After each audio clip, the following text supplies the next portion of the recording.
but generational trauma will sometimes be a predictor that these kinds of addictions or struggles are gonna be anticipated. And so when they actually materialize, the state, rather than accepting that we knew that this was going to come because of the nature of your single parent family home and all of the other factors that play a role into predicting what the outcomes are going to be, the government will go and separate and remove that child.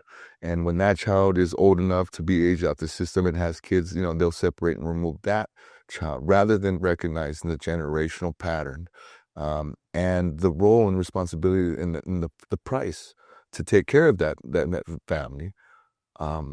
We need to help and support it so that in the long run, the price and the costs to our community and our pocketbook will get reduced as families become more stronger, more independent, hopefully more self-reliant and not having to rely on the government. Got it. Because that's what we do. That's what happens, right? So currently, this is actually costing more to remove and then take care of, because then the government takes over the care of the child that was removed, correct? Well, they do until 18. And so annually right now, the average is 23,000 kids at 18 years old are aged out of the system.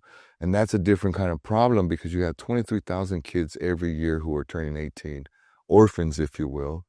And they have no guidance. They have no principles. They have no, who knows what experience they had in the foster care system, but chances are it wasn't a positive one.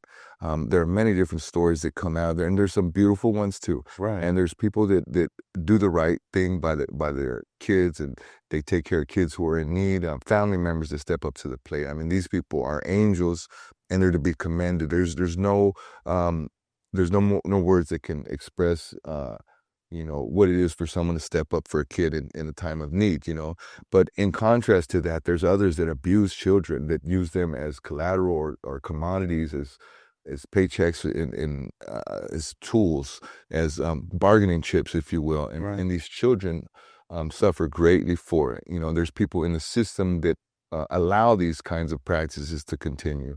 Some of them are systemic and customs and policies. And so the waste, fraud, and abuse in the system alone, and the people that don't have good intentions, that have to be removed.